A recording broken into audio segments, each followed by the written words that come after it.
Okay, y'all, this should be a story that have never been on YouTube before, that you've never heard of, maybe. And a concept that I've messed with over the years. It really does work sometimes, but some ideas, some new stuff. I'm going to talk about that because I've been working on baits again, and it kind of comes around to that. This is about old school as it gets, because even though you've never seen it before. What? I'll be right back.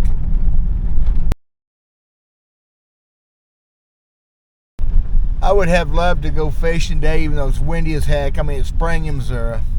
Worked on baits most of the day. I'm going back to work on more baits, making some jigs, doing some spinner baits, all these crankbaits and jerk baits and wacky worms and all this. I'm going to be selling starting probably this weekend. What we're going to talk about is a concept and something that I have tried several times.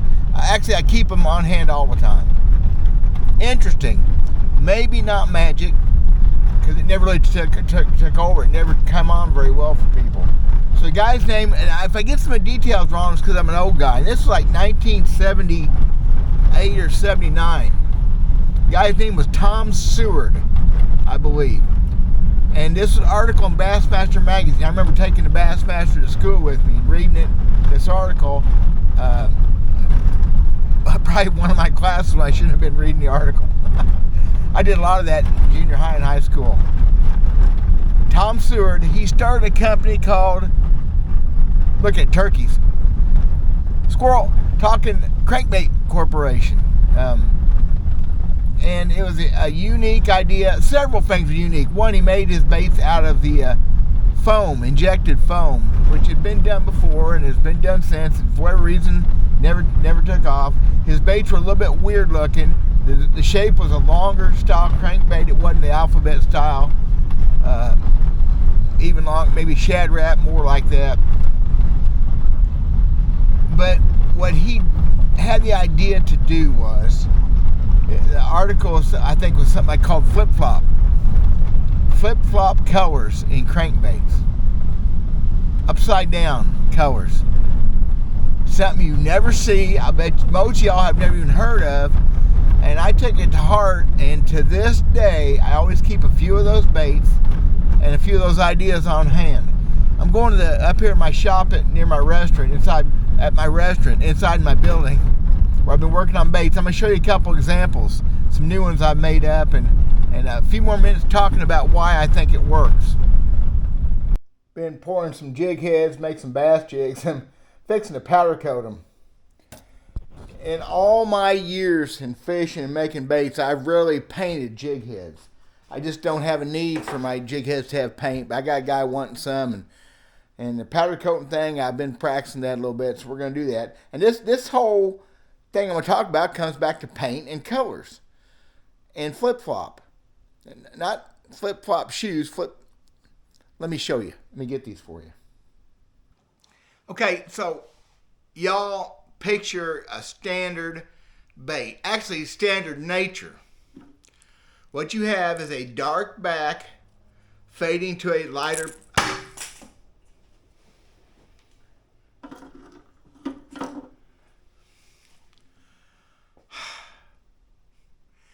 So a standard bass bait is like nature. Have a dark back fading to a lighter side or belly. Now this one's just two color. Standard, about as standard as it gets for a bait, right? Tom Seward said that was wrong. And actually, another part of the story, in the late 70s, Lazy Ike came out with the Natural Ike. It was their first attempt at the alphabet shaped crankbait. Actually, it looked quite a bit like that. Really good running crankbait, made out of foam. And but with a natural paint job, like it was a photograph, which of course has continued to this day. And then Bagley's came out with their realistic looking baits, small fry, and it was like works of art.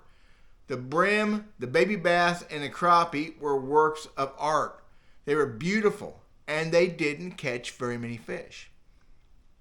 Did you know that? Word was they weren't any good at all. I had very little luck throwing those baits. The theory behind it is nature's has ways of camouflaging. The dark to light on a brim or a bait fish is natural. From above, they're dark. From below, they're light. Makes sense. Okay? So Tom Stewart's idea was to flip-flop that.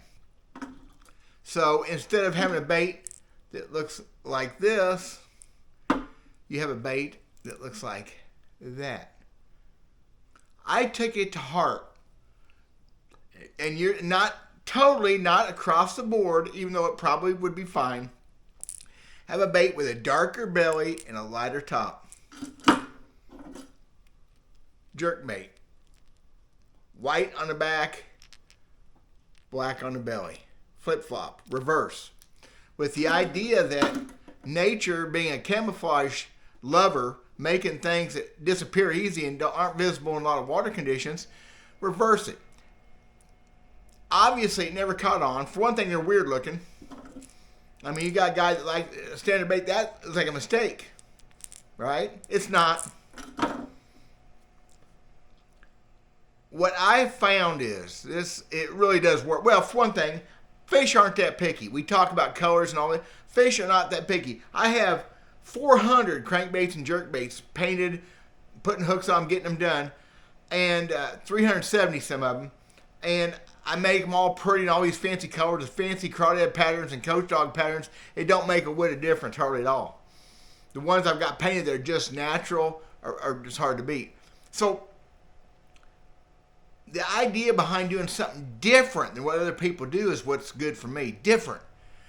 Over the years, when I was fishing competitively and guiding, and I thought we was fishing pressured fish. Oh my Lord, I thought we were in pressured bass in the 80s. Throwing something different. That's different. And that, I just wanted to share that because it's something I've never seen talked about on YouTube. Never seen another article about it since that Bassmaster article in 78, 79, whatever it was. And over the years, I've caught enough bass on it in any situation. In colored water, in clear water, and not just on hard baits. I tie my spinner baits sometimes that way too. I'll tie a 2-color skirt. I'll put the dark color on the bottom of the skirt. It can't hurt, and I said, I must not be so sold on it because all my baits aren't the way. If it was that great, I guess all my baits would be that way.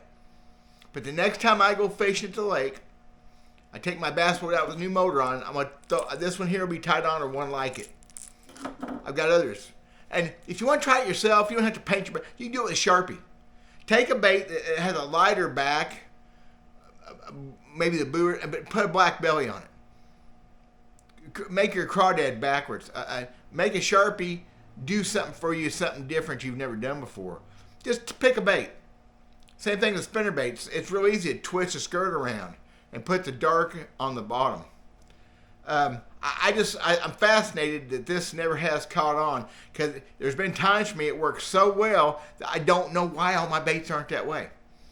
Flip-flop, backwards. Tom Stewart, Crankbait Corporation, that simple. Something has been around now for 5 decades, whatever, a long time, and it must not work very well because nobody does it. Well, wait a minute. I know a fat boy in Missouri that does it. Yeah, look at that. There you go. I'm going to go back to making baits. I have powder coats and baits. I hate painting jig heads. Oh, well. God bless you guys. Let me know what you think about my flip-flop stuff. It ain't mine. I stole it from somebody else years ago. Just reinventing the wheels, all it is. Talk to y'all later.